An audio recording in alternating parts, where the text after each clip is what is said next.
the unknowable nature of like a true alien intelligence and how humans would fail to be able to get out of our own way, and anthropomorphizing aliens and like ascribing motivations that are very human. Like it's like inevitable that we would do that, and that's kind of at the heart of this book too. And yet the book itself does this throughout. Like it's constantly these characters trying to ascribe motivations, and even as they're recognizing the futility of that. And so the book itself is futile because like you're trying to figure out the meaning of it, and it's like meaning is futile.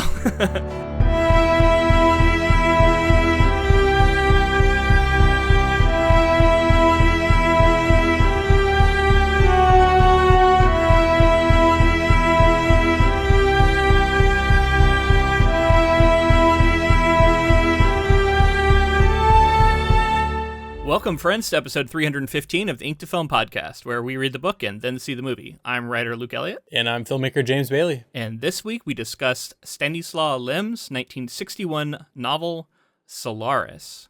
So last week we finished up our coverage of Forrest Gump, which was voted on by the patrons and is a super well-known movie and something that a lot of people will be able to engage with.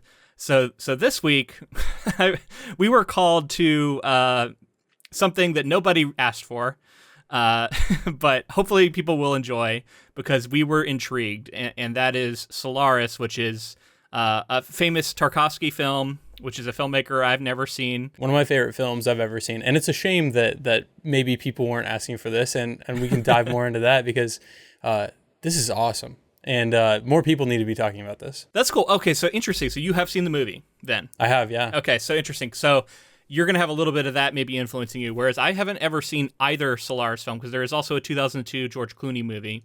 I have not seen that one. So that one I think we'll probably end up watching as a bonus episode, I would imagine, because it's such an interesting story that I can imagine I would want to see different versions of it. It just seems cool. But yeah, I'm going into this completely blind. I had heard the name before as a one of those like sci-fi writers that is heavily praised, but I didn't know what I was getting into. And like researching the man, I was kind of astounded by all the things I was reading, and just a really interesting figure. And what a cool book! It's so fascinating. It is called a psychological sci-fi novel, and I totally agree with that. At times, it felt almost like it was like horror sci-fi, but I don't know if I would say that it ever really goes there. It just has some creepy elements, and some of them are, if you really like think about them, could be pretty horrific. But some people like don't want horror at all, right? And I would say like you probably are still safe to read this. There's just a few creepy moments, but it's nothing like truly horrific happens. And I felt it was more like that existential horror. There are definitely elements of like actual horror as well. And so much of this book, and I knew the story. It's been quite a few years, probably at least 10 years since I've seen the film. But I'm always curious when a filmmaker like Tarkovsky makes a movie and it's an adaptation, how much is Tarkovsky or how much is the source material. And in reading this, I was like, man, this is such a precursor to so many things that I love. Like the idea of sci-fi and horror being blended is honestly often is one of my favorite genres. And then getting to see like the lengths that this story goes to and some of the ambiguity that's in it. There's a couple key ones, and maybe some that we've covered on the podcast that I feel like this may have been a precursor for. Yeah, and it's one of those where it's like, was it a direct influence? Who knows? But, I was thinking about Annihilation, obviously, like 100%, it's just different things that like, and maybe it's changed through different lenses, and, some other artist was influenced by Lem, who then influenced Vandermeer, like who knows? But I could see connections there. Yeah, and a lot of the 2001: A Space Odyssey, but that would have been around the same time as this. So I don't know. Like I guess the movie came out a little later, right? It was like 1968, I think. And this book was 1961. So it did exist. I'm not sure when the English translation was made, which is another thing we can get into. Is Stanislaw Lem is a world famous Polish sci-fi writer, perhaps the most famous one, and he did not like American sci-fi, and in fact was quite combative about it and dismissive of it in many ways. Didn't want to be recognized by the science fiction writers of America. There's all kinds of things that he was not happy about. He he was reacting, I think, to what people often classify as the golden age of sci-fi, like Asimov and Heinlein and people like that. And he did not like that version of American sci-fi. And it is interesting to track that sort of stuff with this man. But beyond that, I mean, he's also a philosopher. He had all these like really interesting satirical writings. He was also a humorist, which you might not imagine from reading this book. But there is some funny stuff going on if you're sort of reading between the lines, right? With like irony and sort of the satire of what's going on with these scientists. It's definitely at play here. He even wrote these reviews of fictional novels. And that was like some of his most famous works too. So it'd be like a critical review of this novel, right? And that the whole thing was a criticism of it, but like the novel itself doesn't exist. So it really kind of meta stuff, like interesting commentary on the genre. And then also he was a Holocaust survivor. So really, really interesting stuff going on with this guy. And I think it all influences his writing and his philosophy. But just on its own, what an interesting book. And I want to know like what your experience was reading it. We're going to try not to spoil too much of the actual plot, even though the plot is weird, just for people in case you're like me and you hadn't, ever experienced this and you're curious. We'll let you know when we're going to actually start spoiling it. But for now, we're going to just talk generally. Yeah, I think it's interesting that you note that Stanislaw Lem was kind of reacting to American sci-fi of the time, because I feel like I've heard similar things, and I'm gonna dive more into that next week. But with Tarkovsky and his look at sci-fi and the way that this sci-fi film is kind of situated in 1972, and how that, in addition to like a 2001 coming out somewhat around then, how like his look was possibly about sci-fi community. But this book, I already said it's awesome. I am maybe a little biased because I just read this book, but this is one of those times where I feel like I can walk away and immediately say like, holy shit, there are things that I'll get out of the way here and say like my feelings on this. This is a book that definitely came out in the 60s, and there are elements of that. There are things that kind of, maybe some of the pacing was similar to older sci-fi, and like getting really intrigued about topics and like really diving into them and explaining them at length. Oh yeah. It is not paced at all like a modern novel that we're used to. You have to come to grips with that. It's very different kind of experience. But it's not an overly long book either. So it's like if you give yourself over to it and just realize that like this is texture, this is flavor of the world, and kind of don't get bogged down in those sci-fi elements that you just have to embrace them, right? Like it's part of the experience. Like that's what the book is. Like we've read a lot of books with exciting, space, flight, action, and action and exciting, thrilling moments, and like that's not what this book is. It's definitely much quieter, contemplative. Like there's a lot internal going on with the characters, and I think it's a really cool look at like how large, sci-fi stories go, and how ultimately at the heart of them, at the heart of really good ones, is humanity, and like what humanity in this story, like what humanity's purpose is in the universe, and like how this giant sci-fi topic can in some way reflect humanity and like what we're looking for in the universe. I said all that about like the pacing, but I want to say it's incredible. It's one of my favorite books that I think, definitely one of my favorite sci-fi books we've read on the podcast. It took me to such weird places, and I love that stuff. Like this, you said Annihilation. This made me think so much of Annihilation. Mm-hmm. And we did just read it for like Why the Book Wins channel, so it's maybe on top of mind, but agreed. Exactly. I totally kept thinking of it too. It was right there, but there are some key elements that I don't want to spoil here that are things that I loved about Annihilation. I also loved in Solaris. And overall just the creepy elements, the heady topics and sci-fi concepts, like it took me on such a journey, and it was also an emotional one, which is something that I talk about often, is like the emotion of the characters in there. This isn't a dry, maybe this is part of what Stanislaw Lem was also reacting to, is that a lot of character was kind of secondary in sci-fi of the golden age, as far as I've been able to tell. And here, character and their motivations is very central. And I think the key to a lot of the questions that this book raises. It's interesting because a lot of the stuff I was reading were people saying that this book was very cold and sort of distant from the characters. And like, I can see both arguments, because like on one hand, like you're totally right. Like it is all about character in a way, and it's all about trauma and grief and especially in our main character. But I can also see kind of the point that like he isn't like super detailed. Like we know very little about him. his personality is kind of bland. There's not something about him where I'm like, I really have a great sense who Kelvin is, like I can totally picture this character. It's like he kind of just was a protagonist who had some trauma. But I think both things are true, and I think both things are probably done on purpose.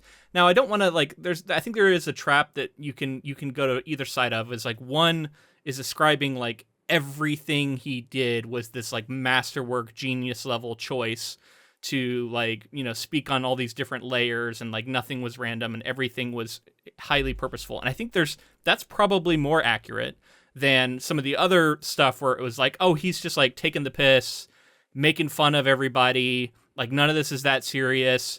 And like, it's his own sort of flaws are on display, and like people are over analyzing it. And like I saw some of that out there too. And like, I think that's probably less true in my opinion.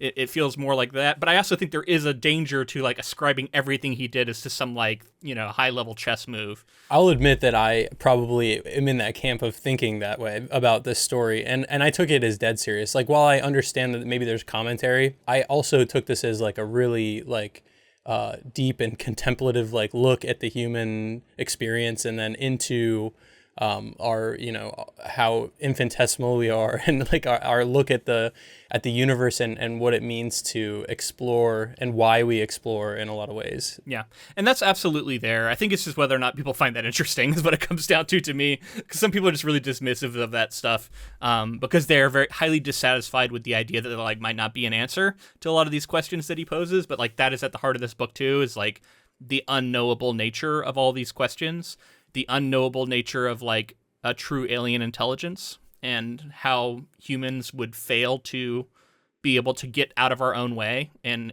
anthropomorphizing aliens and like ascribing motivations that are very human. Like it's like inevitable that we would do that. And that's kind of at the heart of this book too.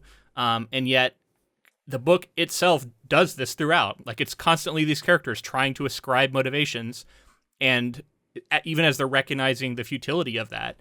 And so the book itself is futile, because like you're trying to figure out the meaning of it, and it's like meaning is futile. And like again, I'm not like spoiling specifics, but like generally that's kind of the feel of this book.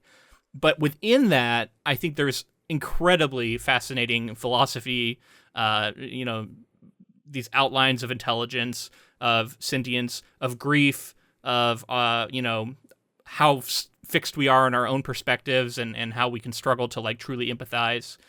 There's so many cool things going on. So if that sounds interesting to you, I highly recommend this book. From my perspective, I mostly agree with you. I think this was one of my favorite sci-fi novels we've read on the podcast, bar none.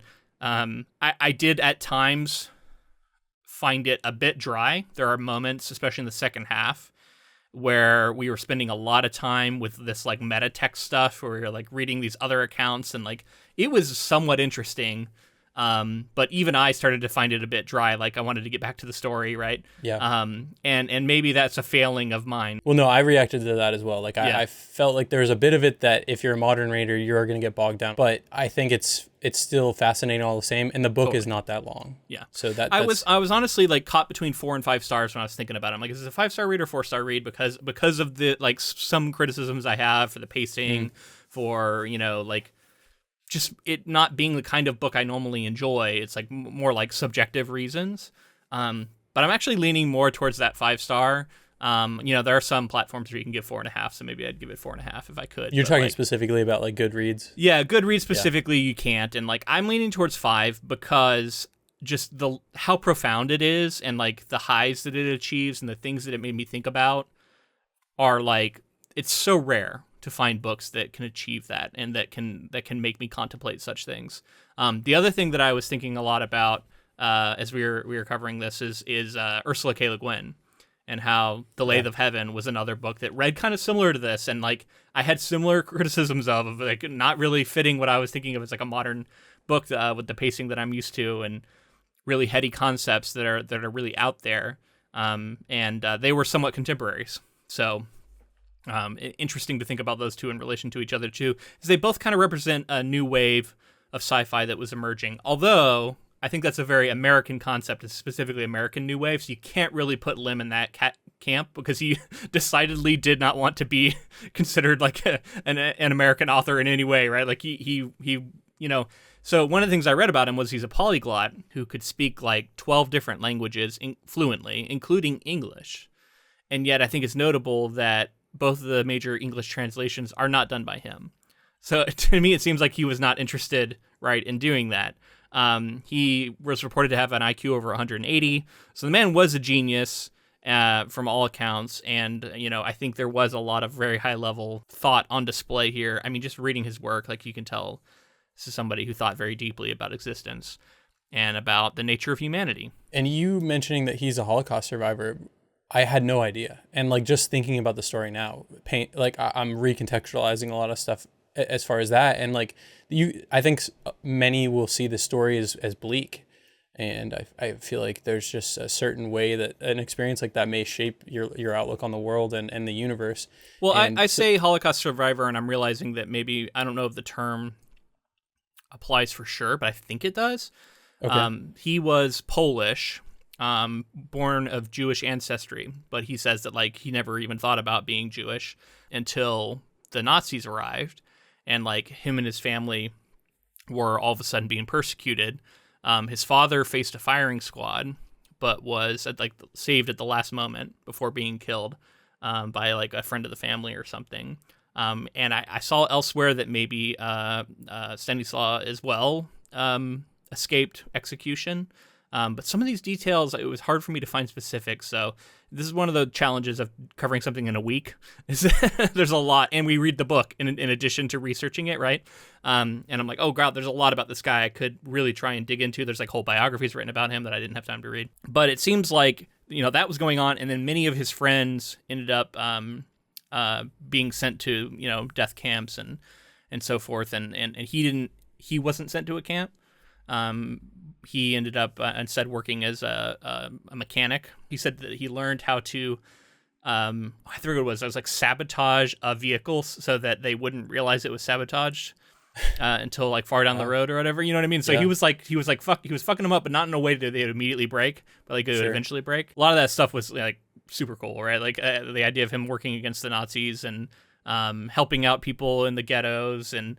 But at the same time, losing just tons of friends and family, and I think he had a lot of survivor's guilt over that, as many people did who survived that period, and I think that comes across in the book as well, right? And like, I don't know, just like grief and guilt over things that are out of our control, I think is on display here. Like I said, just knowing that now, it definitely recontextualizes some of the book for me. Not that it's like a clear allegory or anything like that, but just the way that maybe the man's look at the world, I can see some of that now. Yeah, and this was really present in a lot of his other writing. I watched a thing that was like talking about a bunch of his different books, really fascinating stuff, and I could definitely see myself pursuing more of them and reading more of them, but I'm hesitant to talk too much about them because they're all really heady and in-depth works that are not something I've actually read. I would just be sort of regurgitating what I've heard from other people. But I will outline a little bit of his life now that we're sort of into it, if you're ready, and then we can get into the specifics about this book. So Lem was born in 1921 in Lviv. I don't know how to pronounce it, so the other thing that covering this has demonstrated for me is that I'm really bad at pronouncing Polish names, words, and so forth. Like as bad as I've ever been at any others. It's difficult, and even it's one of those where even if I click the pronunciation and I hear it, I can't say it. Like I don't know, it's so weird. Like I take some serious practice, yeah. Yeah, so I basically just forgive my butchering of some of this stuff, which I'm sure will happen. So he was born in Lviv, which is I guess now Lviv, Ukraine. But at the time was a part of Poland. As we've already discussed, he had his experience with the Nazis coming, and that was like the first time he all of a sudden realized he was Jewish. Like he had heard it, but it wasn't something he really thought about, and all of a sudden he was being persecuted literally over this thing that he didn't feel like was like a big part of his life. He also, during that time, he would occasionally steal munitions from storehouses, which he had access to as an employee of a German company, and he would pass them to the Polish resistance. So he was also doing that sort of thing. So very dangerous shit as he was working against the Nazis. It wasn't really until after the war, though, where his sort of rise to fame really sort of took off. He started his literary work in 1946. He had a number of different publications in different genres. But what I thought was really cool is, and if this kept coming up in a lot of the biographies I was watching and reading, is that at first he was trying to write these things and he would hit censors because Poland, I believe at this time, was joining the Soviet Union. And so there was a lot of these censorship coming down on material coming out if it could be seen as potentially critical of the Communist Party, or just politically fraught in general, right? So if he's going from like one extreme to another, essentially between Nazism and the Soviet Union, and what he found was science fiction was widely considered fluff. It was considered for children. And a lot of the like serious censors and stuff that worked in the government didn't care about sci-fi at all. So that's one of the reasons why he's one of the world's most famous sci-fi writers, because he realized he could finally write critical, satirical material about government and about humans if he put it in a sci-fi story and he dressed it up with sci-fi trappings, right? So that, I think, also informs a little bit of what's going on here, is this was kind of written as a way to avoid censors. I love that. I love any time that art can be used to deliver a message in this sort of under-the-table way. You can kind of imbue any sort of morality in any kind of genre. And I think it's so cool to know, like, genre fiction has been used in that way. I've heard other stories of different countries with censorship like that. Yep. And how avoiding censors is a serious thing. And you can still reach the desired audience. And ultimately, a lot of the time, the censors and others may, not be sort of analyzing the material in a way that allows them to get the true messaging. And I mean, we talk about fairly often, like literacy as far as like the language of film or the interpretation of art and how important that can be for film and how important that can be for storytelling in general. I find it to be so cool that this is like a superpower of something that I find to be so important, which is storytelling. That it can be used to deliver a message, and it's in some cases has incited rebellions that have overthrown fascist regimes and things like that. It's very cool to know that while something can be seen as fluff, it can be so important and be so effective and powerful. Totally. And as his career progressed, he actually did start writing philosophical books and essays as he became more famous. Really famous ones like Dialogues, The Star Diaries. Then he wrote science fiction novels Eden, The Investigation, Memoirs Found in a Bathtub, Solaris, and Return to the Stars, which were in the 60s. And then Solaris became his top work, largely because of the adaptations that were made of it. So it became his most well-known book, but he also was famous for writing a book called Summa Technologiae, which, if I'm pronouncing that incorrectly, I'm sure. In that, he accurately, and many people say like was one of the first like authors to really accurately describe artificial intelligence and like what it actually ended up looking like. So he's one of those too that like was really kind of a forerunner of this stuff, right? And like predicted. And I was noticing that in this book too, about like how much of this stuff actually kind of holds up with a lot of the science. I'm like, man, this is in the 60s, and he's describing all this stuff that is still being talked about today. And one of those was the three-body problem. He didn't call it the three-body problem, but we find out that Solaris, which is the name of the planet in this book, is actually in a two-sun system, and it's this third body, and there's this whole problem he describes about how they didn't think that it should be able to exist. And then one of the revelations is about like maybe how it does. But I love that as I was reading that, I'm like, before we read Three Body Problem, I would have been kind of confused by this, but now I know all about it because I researched it for that project. So that was kind of cool, just overlap too of like the more of this kind of sci-fi you read, I think you'll start seeing a lot of these overlaps and different topics that lots of different authors are tackling. So I'm not going to try and list all of the books and papers and famous things that he wrote. There's quite a lot of them. Not all of them have been translated into English. Notably, speaking specifically of Solaris, somebody named Jean-Michel Jasenko published a French translation in 1964, and it was that French translation that was the basis of Kilmartin and Steve Cox's English translation, which was the 1971 version, which is, I think, the physical copy that we have. Now, we both talked about this before we got on. We both listened to the audiobook and read the physical kind of back and forth. I found I was doing, this is one of those books where like I liked having the audiobook on while I was reading the book. And if you do that, you immediately see that these translations are very different from one another. As much as I often will do that as well, especially because we like to read at such a clip, I found that I was actually just alternating this time because it was starting to get to be too cumbersome to kind of look at both. Yeah. Well, it's weird. It was a weird experience. I kind of liked it because I could what it was demonstrating for me was how like the truth of what it actually says is probably somewhere in between. Yeah. Like, it's probably not 100% one or 100% the other. Now, from what I understand, Lem really didn't like this original translation. Thought it was quite bad, which makes sense because it was translated off of a translation. So whenever I heard that, I was like, that's probably why. But it wasn't bad, like, reading it. It just is pretty different from the audiobook. Now, the audiobook was made in 2011 by Bill Johnston. And Lem's wife and son reviewed this version more favorably, saying they were very content with Professor Johnston's work and that it seems to have captured the spirit of the original. So it has their endorsement. Lem himself passed away in 2006, so he would not have seen this translation to give his blessing or not.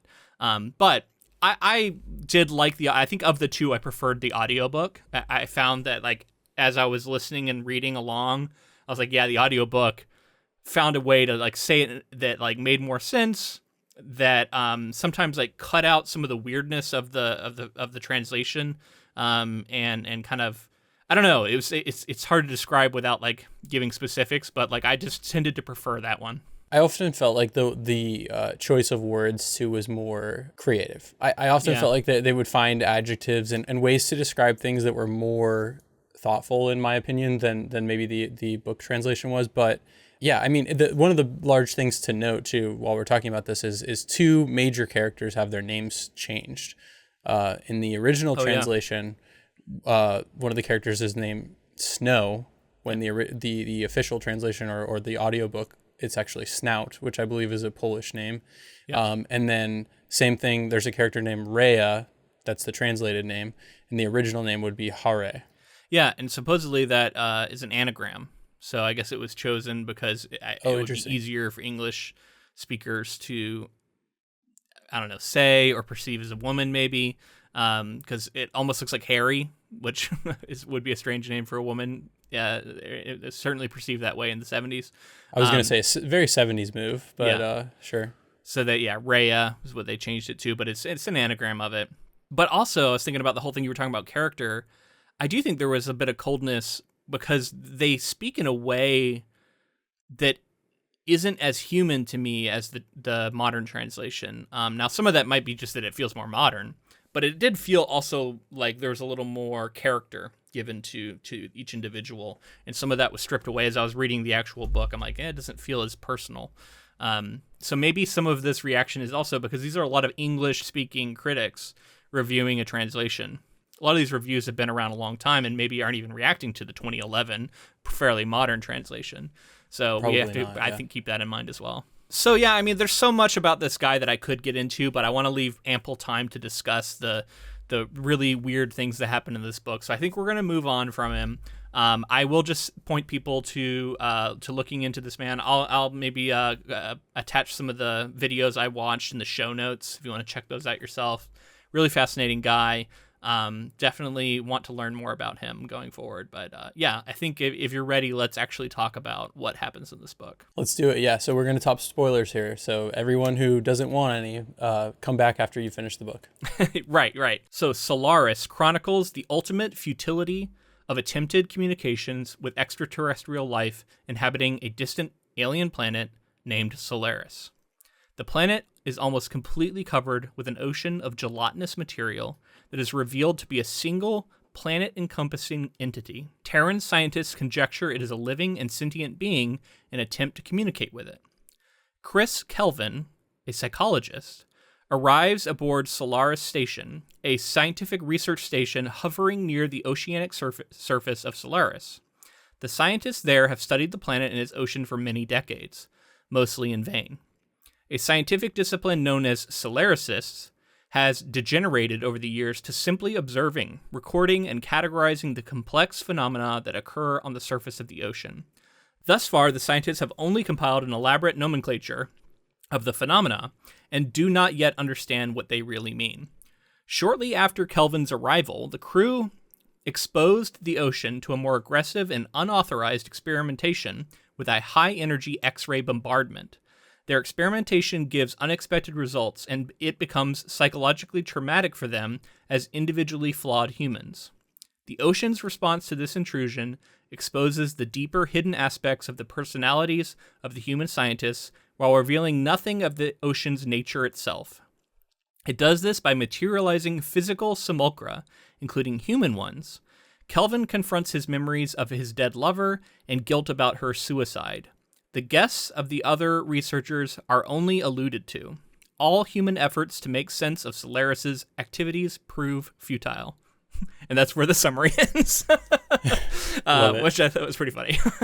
Yeah. So I just read the whole summary so we can sort of progress through it, but like so much to talk about. Yeah. Let's begin with Kelvin arriving on the station and maybe your initial reactions to the book.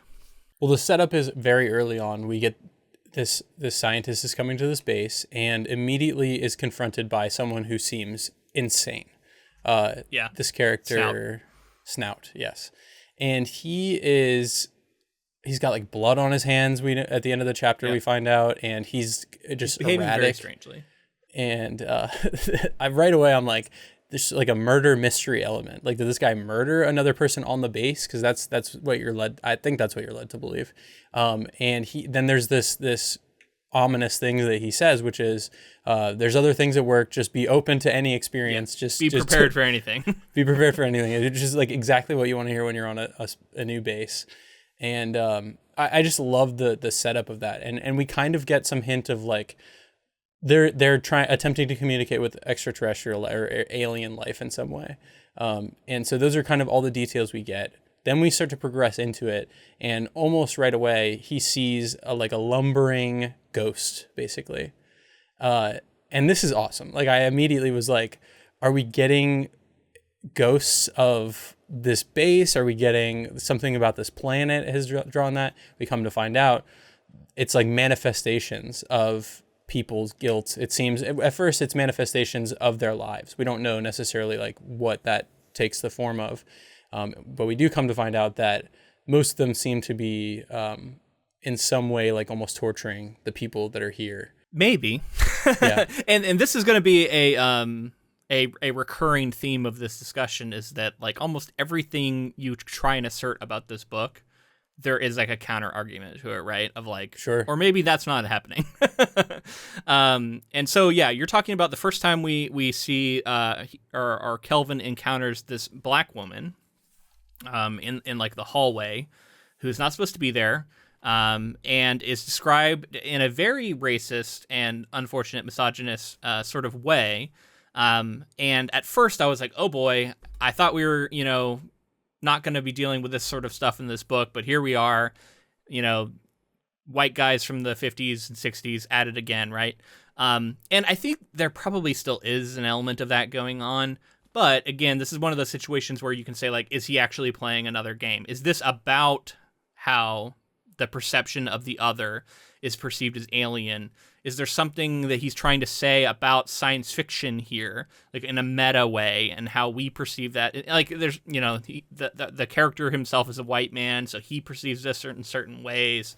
It is itself a manifestation of another white character's fears / desires, maybe. And so is any inherent racism that we're hearing about, like through the lens of this character / this other character who thought up this form, maybe. So again, I'm not trying to say that completely excuses it. But I do think that there is probably an element of that being attempted here. This may be like an externalized version of someone's trauma or something that they feel guilty about. which is to, I think, be nice about it, like you said, but ultimately probably not the most forward thinking in the 70s. It might 60s. be a bit of both. Yeah. So I do want to talk about, we come to find out that these are, like you alluded to, there may be another side to the coin of what I was talking about. Are these here to torment these people? And in some way, is there some motivation as to why this is happening? Or is this a random occurrence in the universe based on interacting with entities and things we don't understand? So one of the things we find out, we haven't really talked about it yet, but like the ocean is the entity. And as soon as I heard that, I was like, oh, I'm so in. This is so fucking cool. The idea is that it is a planet-sized plasmoid entity that is able to control the planet's path through its solar system. And that's how it's able to avoid getting burned up by these suns, is that it's like throwing itself around and using its mass to like fly the planet. And so even that, you're like, okay, wow, like, is that possible? But then they even say like, maybe it's doing that. We don't know for sure. Right. And like, how is it able to perceive that? We don't know. And then a lot of the question becomes like, is this thing sentient? Because on one side, this is when you talk about the Solaris, and they have all these different theories, and there's like all these different camps, and there's these big books that are like these passages from books that we read through our main character reading them, and it's talking about like there's this one theory that it's like basically a massive brain, right? But then there's like other people who are like, no, it's not that at all. Like, that's completely wrong. And to ascribe that sort of sentience to it is wrong. And it's very human of you to assume that it is a brain. One of the things that these scientists, because they've been here for 100 years, we find out, it's like a century of research has been done on this thing. With no results, really. Yeah, it's basically gone nowhere. A bunch of people have died over the years through like different random accidents and things that have happened. But suicides. Often. Suicides. One of the things that this does is that it makes these, I think they're referred to as different things throughout a couple different times. I think there are different slight variations on them, but like basically memoids. Or simulacra. Simulacra, yeah. So the ocean itself will like put out these formations that are like towering physical manifestations of something, and they usually are like sort of copying something that is like from the observer. So it's usually like the observer is somehow influencing it, right? And it's like seeing something and it's copying like a mountain, or it's copying something that looks like something familiar to the observer.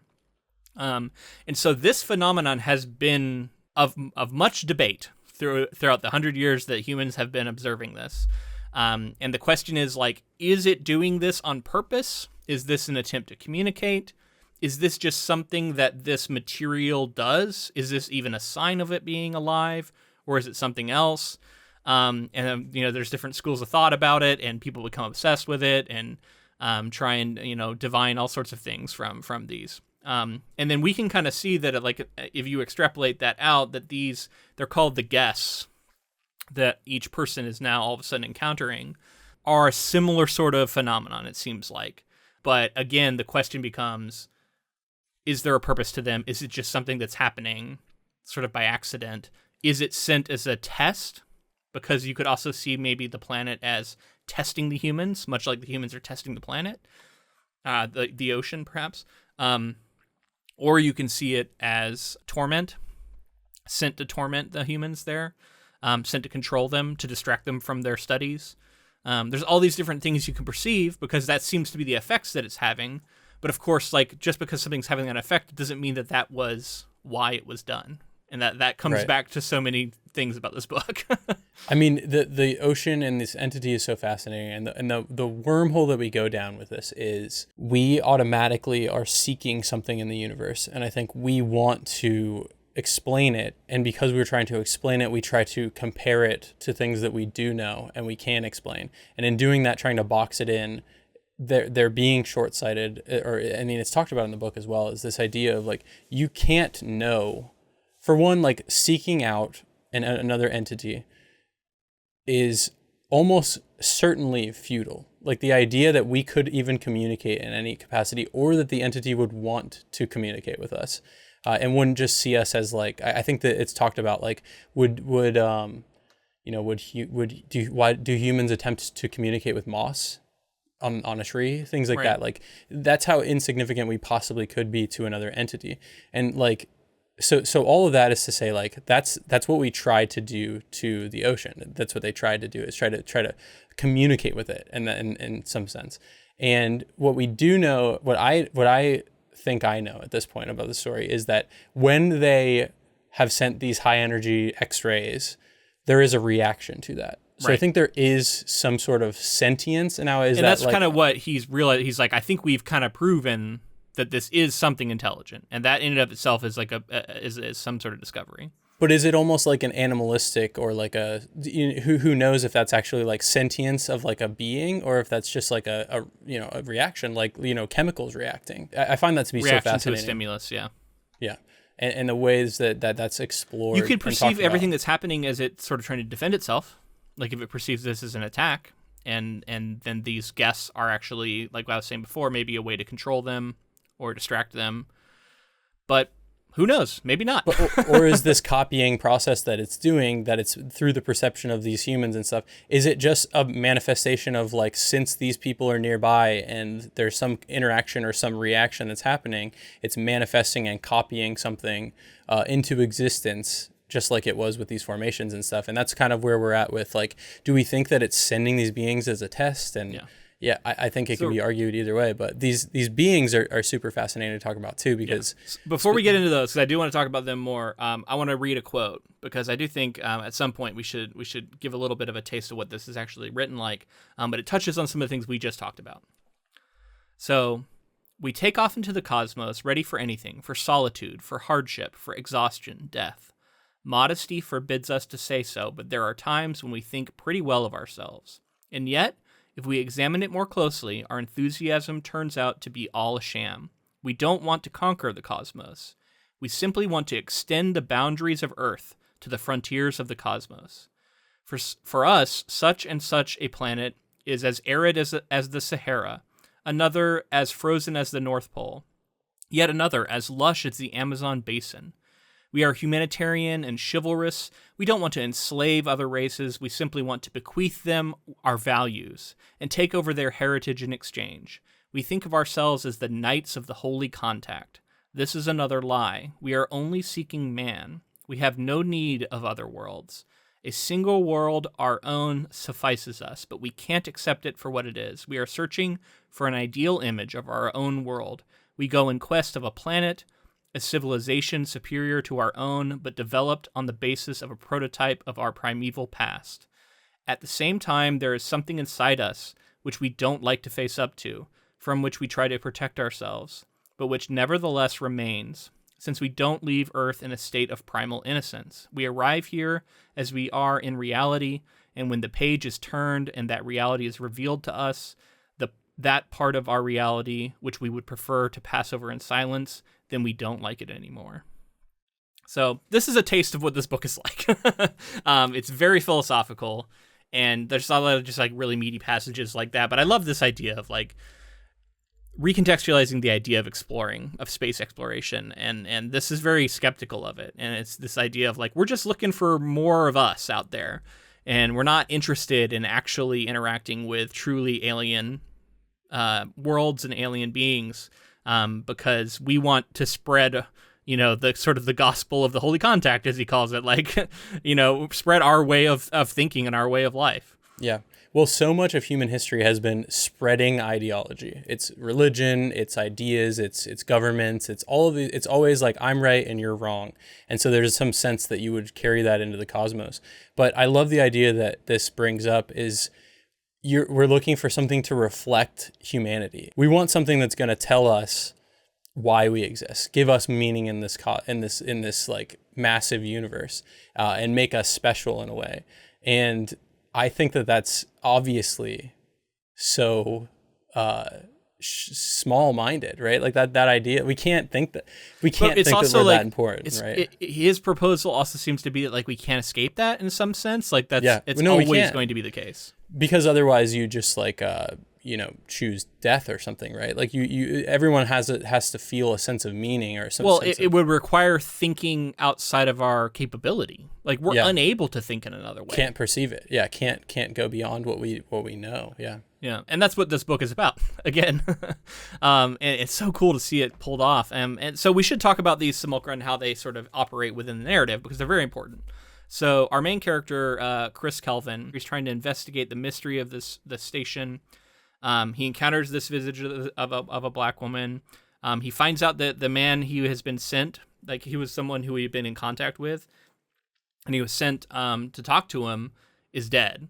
And reportedly committed suicide. So that character that he was sent to meet with is Gabarian, and he's the one who's killed himself. But there's this other character, Sartorius, that he ends up meeting in strange circumstances because he hears what sounds like a child running around inside this room that we hear from Snout is he doesn't like come out of there. He just stays in there, Sartorius.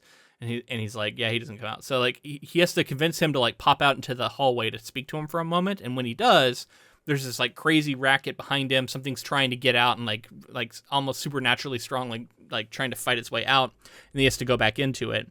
And all we ever really learn of that is that it sounds like it might be a child, but we don't ever really see it. And this book is also like so isolated. And like we never really know what's going on with these other characters, and even Snout, who's like the other character that we probably interact with the most, that's a human at least. Whatever his guest is, his visitor is never really described. All we really know is Kelvin's, and then the like one glimpse of what I guess is Gabarian's. Right, which makes their guest way creepier, in my opinion. And seemingly more nefarious. Even I was getting a sense that there's something weird going on with the kid because this is wrapped up in guilt. Yeah, I kept getting a sense that like, what is he? Is he guilty with this? Is this his kid? Is he guilty because he wasn't there for his kid? Did his kid die young? All kinds of things you can go to. But the way that it was being done, and Snouts as well, kept making me think like these guys are fucking weird. Like something else is going on with them. But again, as this book does, in a way that I find joy in, it doesn't give us that. And it leaves us to, again, it leaves me to extrapolate and think maybe these characters are more fucked up than we think. Yeah, and the only evidence we have is Kelvin and what happens with him. So he goes, like the first time I think he goes to bed, like he goes to sleep on the station, a manifestation, and at first he thinks he's dreaming, of this woman that he once... Now, I've seen somewhere described as his wife, but I didn't remember actually calling wife. Had they been married? I think it was his wife, yeah. Was his wife? Okay. Yeah. So maybe his wife. I'd seen elsewhere just lover, so I wasn't sure if that was confirmed or not. Again, this is the problem with translations sometimes. It's like, who knows, if something got introduced at some point along the way for whatever reason. But we find out that Hare is this woman who he used to be with, and who ended up killing herself in response to him leaving. And so he feels guilty, and he feels like he caused her to kill herself. So he feels like he killed her, right? She shows up, the first time he ever sees her, she shows up in bed with him. She like crawls into bed with him. And at first he thinks he's dreaming, but then he like realizes, no, this is a physical person who is here now. And, she's strange, but otherwise seems to be Hare. And we immediately start getting into the very weird nature of these simulacra and everything that entails. Well, and to talk about that a little bit, they seemingly are, this is so cool as an idea. They're not just like brought back as if this woman never died. It's like a perfect version of her that his memory has like manifested. It's made from his mind. Yeah. So it might even be a twisted version of this woman that he knew.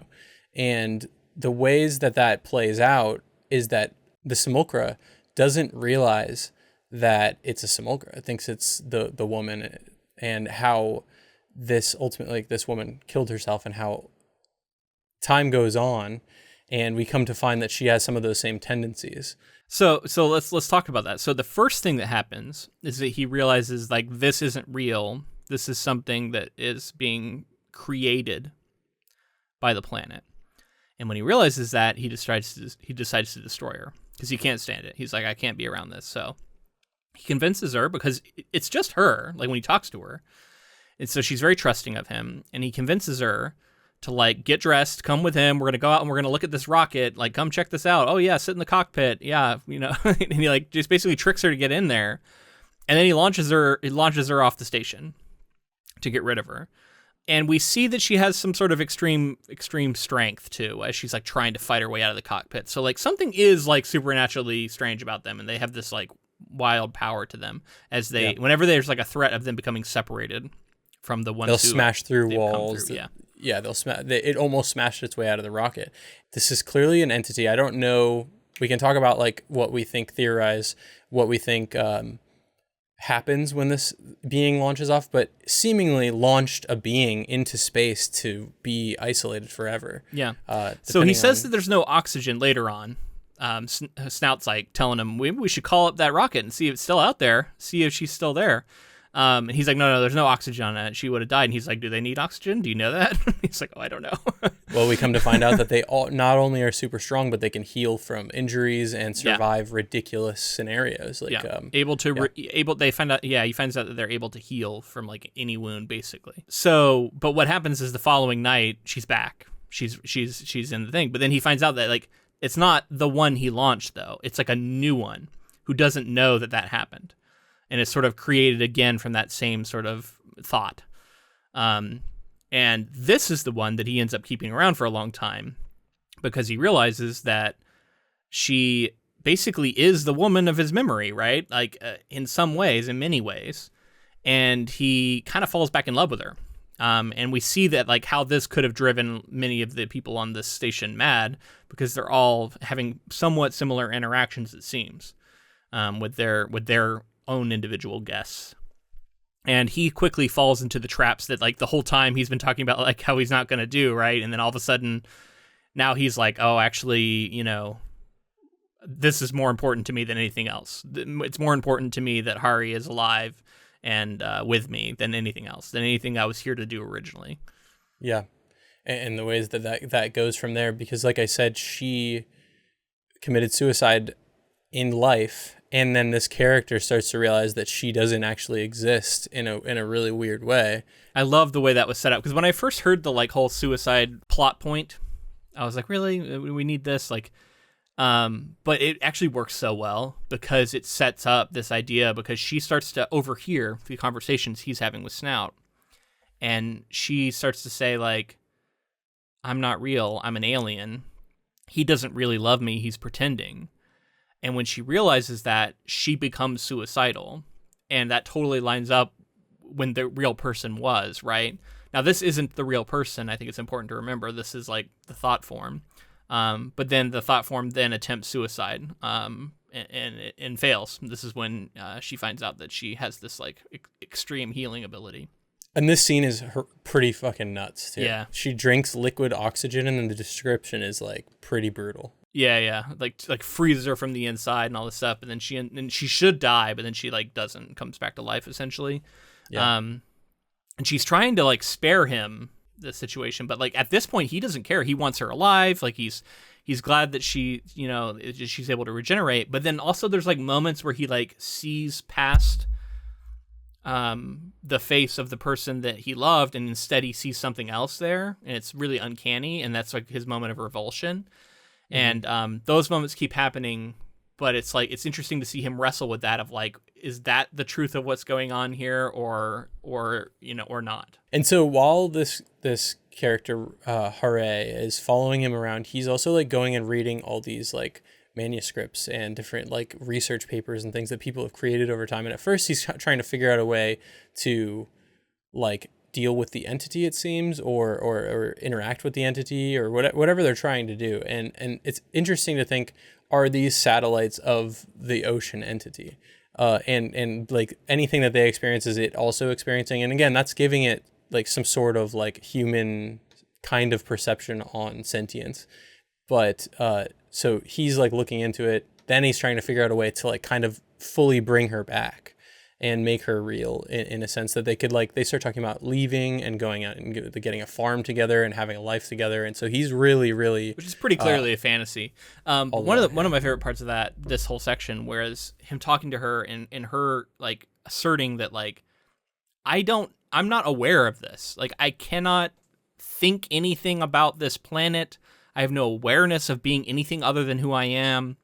Like, she has no access to any of that, you know, if it exists. So he's not able to communicate with the planet through her, because that's not what she is. She is like this independent creation, and the purpose of the creation of her is unknown, and, you know, the bounds of it are a little bit unknown, and why she is the way she is unknown.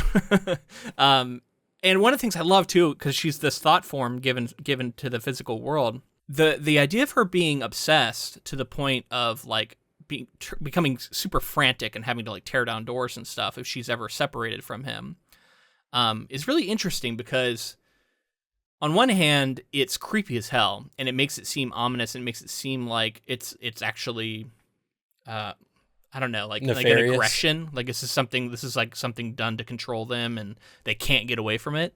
But on the other hand, if she exists as a memory of a person, it kind of makes sense that version, the version you remember, was obsessed with you, right? As a version of somebody that you were in love with.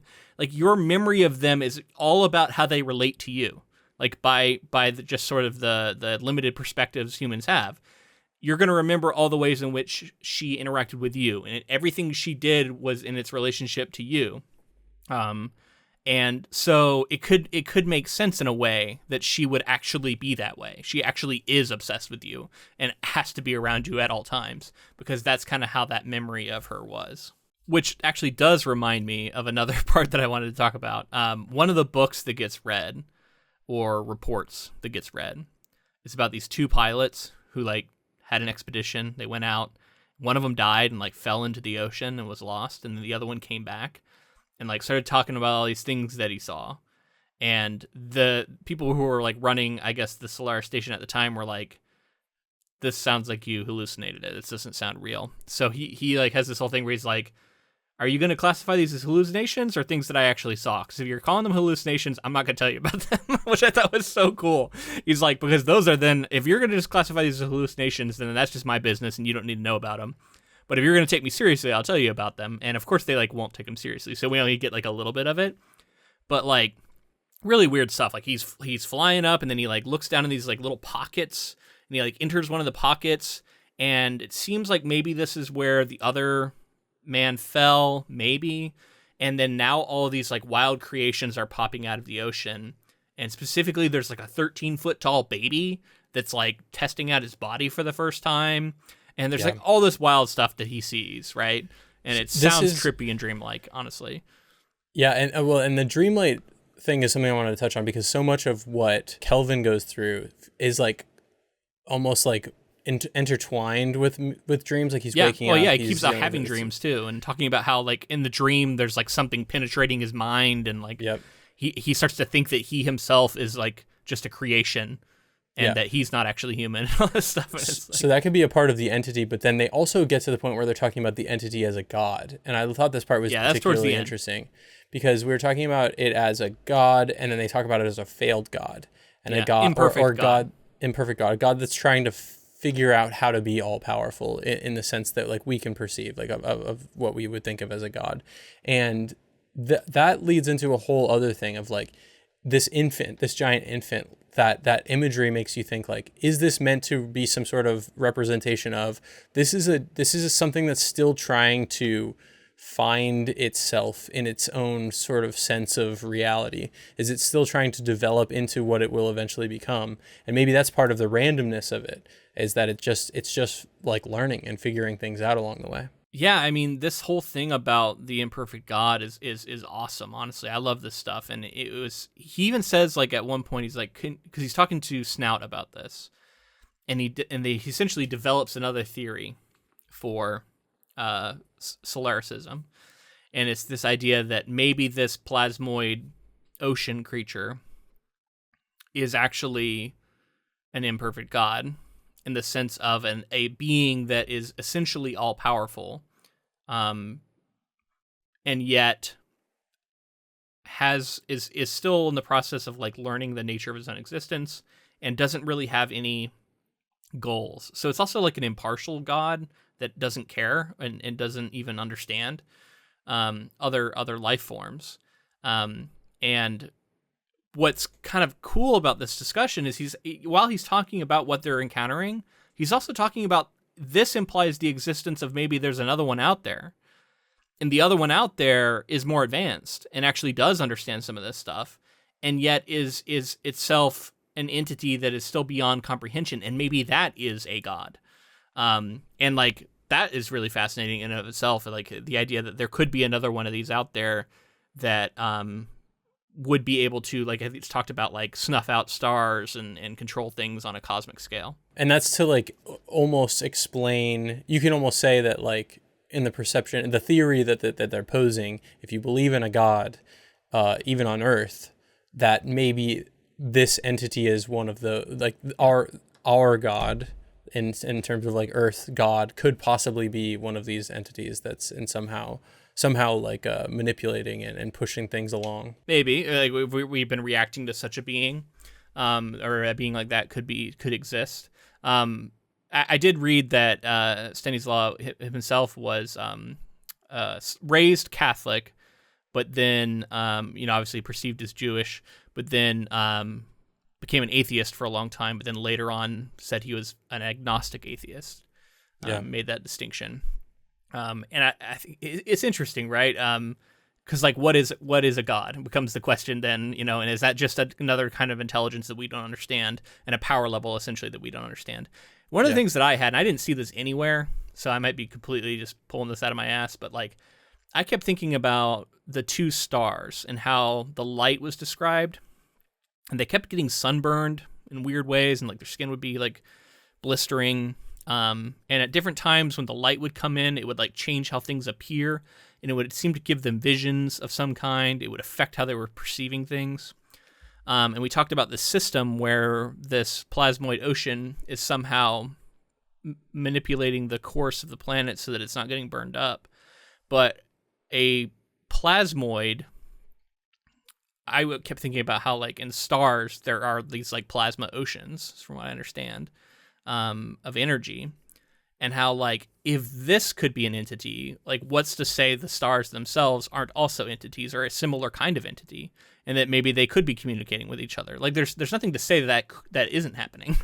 So as he was describing this other god, I was like, could these two be also a similar kind of being, and they're there sort of observing this one that's maybe in its infancy. I don't know. I mean, there's no like proof of any of that, but it's just one of those things. It's like, it could be, I don't know, maybe it could be anything could be. And we talked a lot about the nature of like ambiguous storytelling. And I think both of us like it because of the interpretive nature. It gets us having these conversations, and we get to theorize. And honestly, I think it sticks with you a lot longer depending on the story and how well it's executed. And this, I think, definitely will. And the movie has, for sure. I want to definitely touch in though about kind of the climax of this story is eventually Hooray is able to, with Sartorius's or Snout's help. Was it Snout? Yeah. Snout. With Snout's help, is able to actually die. Yeah. With the use of the X-ray thing. I think that they call it the Annihilator.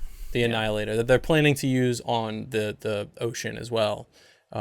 So this is like, I guess they're planning to use the brainwaves of Kelvin to like develop a new form of X-ray or something that they're going to use the Annihilator. Because there's like two different plans, and like one of them involves like beaming Kelvin's brainwaves into the ocean via these like radio waves. Yeah. In an attempt to try and like beam into it, like a communication attempt, right? We're going to beam a message to you, and it's going to be this guy's brain, and then you'll finally understand like what we want. And he's supposed to be like thinking about like what humanity wants, like while they're doing it. And they tried this several times, and it doesn't seem to work, but then also like maybe it kind of does, because there's this big display where it creates a bunch of these, simulacra towers and all this stuff, and they explode, and then afterwards the simulacra stop resurrecting. Yeah, I think notably Kelvin was he didn't think about the humanity stuff that they asked him to think about. He was thinking about Hooray and how he wanted to be with her and stuff. So that may have informed a lot of what happens here, the reaction that goes on going forward. If you want to believe that this thing's sentient or not, I don't know. The reaction maybe is clear, but one way or another, Hooray is able to die, and then they cannot be resurrected. So he's effectively and all of a sudden, none her. of the guests are coming back, is what we hear. And it seems like the other two also kill theirs, but unclear. So this character, Kelvin, has gone through the loss and grief to only have Hooray back, and then her kill herself again, and now we're leaving the character in turmoil, seemingly. So one of the last scenes is him going out. He actually, for the first time, leaves the station. He takes a helicopter. It's described as. He flies out to one of these memoids. I don't know how to pronounce it. This is one of those neologisms that he was famous for and has been translated from Polish, so who knows. But he arrives at it, he lands on the shore, and he goes down to the water, aka the plasmoid. It's not water. And he has this weird interaction where he tries to put his hand in it, but it won't quite touch him. But then it also changes to look like flesh colored around in the area around where he touched. And so he has this kind of actual interaction with it, and he thinks about how I don't know, it's he kind of forgives it. He's if that was on purpose, I forgive you, but maybe it wasn't. You could perceive it, his interaction that way for sure. But again, this is some of that ambiguity coming into play where it's or is he just looking into the void and saying what the fuck is going on? Yeah. Well, definitely that too. There was that too. I think there is a moment where he says something about forgiveness. I don't remember the exact line. So it felt to me like there was a sense of coming to grips with what happened. And he even says, actually, I think maybe I have a bit of this quote. Yeah, here we go. This is a part from that section. He says, "On the surface, I was calm. In secret, without really admitting it, I was waiting for something. Her return? How could I have been waiting for that? We all know that we are material creatures, subjects to the laws of physiology and physics, and not even the power of all our feelings combined can defeat those laws. All we can do is to test them. The age-old faith of lovers and poets and the power of love, stronger than death, that finis vitae sed non amaris, is a lie, useless and not even funny. So must one be resigned to being a clock that measures the passage of time, now out of order, now repaired, and whose mechanism generates despair and love as soon as its maker sets it going? Are we to grow used to the idea that every man relives ancient torments, which are all the more profound because they grow comic with repetition? That human existence should repeat itself well and good, but that it should repeat itself like a hackneyed tune, or a record a drunkard keeps playing as he feeds coins into the jukebox? Must I go on living here, then, among the objects we both had touched, in the air she had breathed? In the name of what? In the hope of her return? I hoped for nothing, and yet I lived in expectation. Since she had gone, that was all that remained. I did not know what achievements, what mockery, even what tortures still awaited me. I knew nothing, and I persisted in the faith that the time of cruel miracles was not past." Yeah. So I think I got a different read on that this time too, because I think I'm seeing I wouldn't have had the experience. I lost her long ago, and then to even relive a part of what it was like to be with her has now been given to him by this entity. And then also here at the end, he's saying I think futility is the end, is what we're seeing here at the end, because he's basically saying even if she doesn't come back, I'm probably going to stay here in a sense. Yeah, he says, we're just a clock, marking time, love and misery just come about kind of randomly. And he talks about how, there's mockery, there's tortures that might still await him. And he has faith that the cruel miracles were not past, right? They're going to go on. More of this is going to happen. And so in this very specific sci-fi scenario, it's him surrendering to the unknowable nature of this entity he's encountered. But if you want to extrapolate that out, because we know that that's what Lem was doing, he's talking about other things too, right? So of course, I think he's talking about life, right? And we all, in many ways, and I think to end on it here, I do want to talk about how we can apply this to our lives. And I think there is something profound being said here about you are unable to ever discern purpose. You're not going to be able to find out for sure what your purpose is. And cruel miracles are going to continue to happen. And it's like, do you decide to put up with it or not? And like, basically to continue on is to sort of surrender to that and say, I have no power over it. And yet I'm going to continue on. Well, it's this idea too, that like you're seeking meaning. I talked about earlier, I think exploring the cosmos is human beings attempting to reach out and seek meaning and in some sense, quote unquote, touch God or like get closer to God or whatever's out there and in some way see a reflection of themselves in that. So yeah, I mean, I take it as like, while you can see it as something that will never have an answer, the pursuit of it is still worth doing and it's still worth having because it's like he has hope going forward. And his hope is that maybe he'll see her again someday. And maybe he will, maybe he won't. But that hope that like lives on in him is giving him purpose and meaning. And I think like there's something there all of us can kind of strive for, is like those miracles that you mentioned, these random miracles. Maybe that's the meaning of life. Well, and he even says in this quote, it's a hackneyed tune. It's a drunkard keeps playing the same record, in the jukebox. It's human existence repeats itself. It's this, we're all doing the same thing is basically what he's saying there, right? Like, and I'm destined to do the same thing. And yet, there seems to be an acceptance of that, I guess, too, is what I'm getting at. And so maybe that's the message here, is that like, even if things are absurd and don't seem to mean anything, you can still find a peace with that. Yeah. And coming to grips with it and kind of knowing the enemy. If you know kind of what's out there and what the possibility is and kind of what the ending is, you can kind of live within the parameters of that, and you can like find something that while fleeting it may be, you can find something that gives you meaning or gives you joy in life. Yeah, maybe. It's like, I don't know that he's goes that far. I think that's kind of like I feel like there's a little bit of like your positive outlook. Because I don't know, this is a little more neutral than that. I think it is too, but I'm saying like if we were to apply it to our own lives, I would want to walk away with it meaning and I something agree. more positive. Yeah, but to me this reads more as like this is all meaningless and it might go on to be it might continue to be horrible. And he's like, do I even want this? I don't know. Do I even want her back? Like, why should I hope for that? And yet there is still a sense of like acceptance of it, and I guess that's where like maybe that positive take can be applied, but I think at its base, it's mostly just accepting of it. It's like that is just the way things are here, and he doesn't want to leave. So I think there is something there too, right? Like he wants to stay, and Snout also wants to stay. We heard, and it's like there's something sort of divine going on here. The power of it, I think, is alluring, one way or another. So I am so excited to talk about this film. It's genuinely one of my favorite films.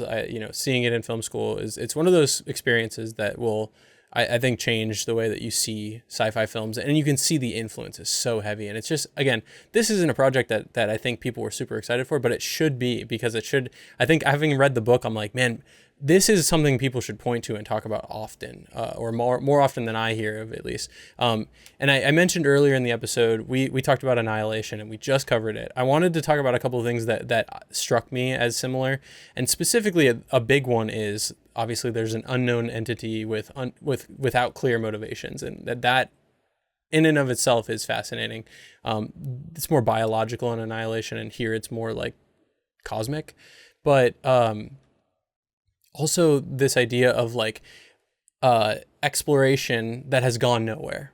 They've explored into Area X and nothing's come out of it. They're exploring into this entity here, nothing's come out of it. And so like there's like some poetry there to these stories, and I think they're kind of I think they're very different, and I love them for different reasons, and for some of the same reasons. There's some rhythm to it, at least. I love that, right? And it's about the futility of that, of like trying to understand the ununderstandable. And yet we continue to do that. And so much of this book is about the different attempts. And yet it's like such a human thing that it's fascinating to read about. It's we're trying to glean any sort of little information we can. We're caught up in the same sort of challenge that all of these characters faced, and we're caught up in the same curiosity. Like, we want to know as the reader, And yet, even as we perceive and the book seems to tell us it's all futile, you can't understand it. Right. And people dedicate their lives to this stuff, and yet they may be some very small fractional step in a direction to understanding it. That may be their entire existence is dedicated to it, and still there's no big answer at the end of it, but maybe some small little tiny step that we can't even perceive. So yeah, I don't know. I think there's something nice about knowing that like we do go on in a sense, like the things that we do affect as small as or big as they may be. So one other thing I wanted to bring up is the read of this as, in a meta way, being about an artist creating art. So in a sense, Lem writing this book.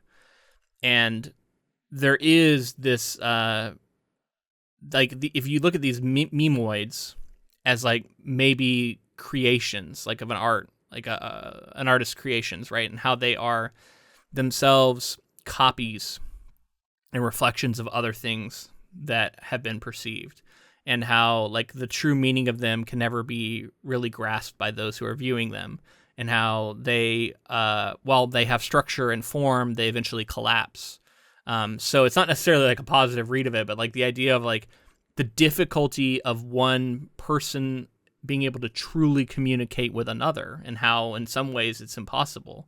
So even between human to human, and I think this book is so isolated that it really highlights that. Like, there's so much difficulty communicating with one another, and the inability of us to understand the ocean and what the purpose of these creations are reflects often the inability of people to even understand or connect with like the true intent behind the art that people make. I actually like that a lot, because it's like you may read a story and interpret a lot of what the artist was intending to get to evoke to the audience, but never 100%. You're never going to pick up on every moment, everything that went into it, every little detail that builds to something bigger, because you just can't perceive that entirety of it. And then also, I like the idea of like, we've been talking about like there's no ending, there's no way to like grasp it all at once. Like we've talked about this before too, to tell a story is to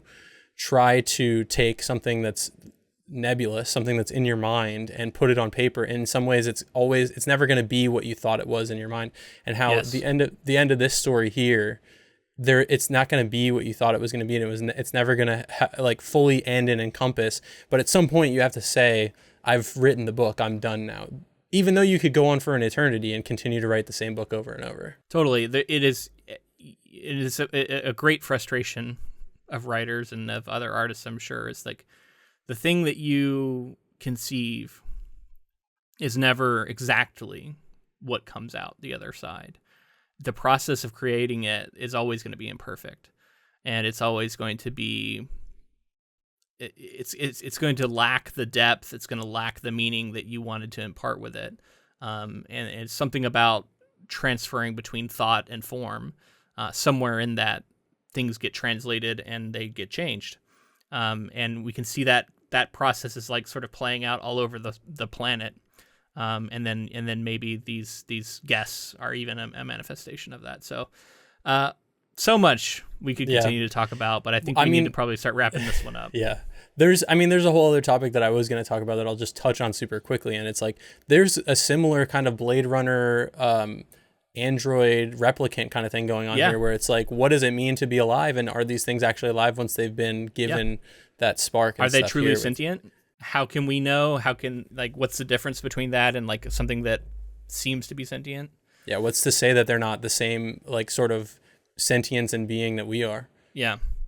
Yeah, so fascinating, man. But if you've made it this far and you've enjoyed our coverage of Solaris, the book, please let us know in the comments. If you're on YouTube, like the video, make sure to subscribe to our channel, and stay tuned for all the other cool stuff we do. And also, if you are listening to us on audio, make sure to leave a rating and review and let us know that you enjoyed this coverage in it. And be sure to connect with us on social media. We're on Facebook, Twitter, and Instagram. We're also on Blue Sky, TikTok. We're all over the place, so be sure to keep an eye out. And it's at Ink to Film on all those platforms. And if you'd like to support this podcast in another way, we are also on Patreon. We do bonus episodes there every month, And I'm at some point soon, I am sure we will do the newer version of Solaris and 2002 Yeah. Soderbergh version. Yeah. Soderbergh, that's right. Yeah. So if you wanted to hear our thoughts on that one, if you're like, oh, you gotta get to that one, you're going to want to support us on Patreon for as little as $2 a month. You can get access to tons of bonus material and the new things we put out every month. So we'd love to have your support over there. And thank you to Ross Bugden for the use of our intro and outro music. All right, man. So all that's left is to get onto this movie. I had heard of Tarkovsky because of Stalker, which is a movie I have yet to see. Oh, yeah. But I had highly recommended to me because a lot of people compared it to Annihilation. I was about to say also interesting connections to Annihilation. Yeah. But then I heard about Solaris, which is a movie I had heard of, I think because of the Clooney film when it came out. And I didn't realize there was another version of it. And then I was like, oh man, apparently this is based off of this other film that is really famous in the film world, at least. Like film people seem to really know about it. So yeah. I wanted to get into it. I've never seen a Tarkovsky film, period. So I want to correct that. And I thought, what better way? Yeah, I cannot wait. It's going to be a deep dive for sure. We're going to have a lot to talk about with Tarkovsky as a filmmaker. But we are actually going to do that not next week, but the following week. We're going to have a week in between where we've started our new format where we're doing 3 episodes and then a break. So keep an eye out for this episode. It will be coming 2 weeks from this episode coming out. That's right. I'm looking forward to it. So until next time. Keep adapting.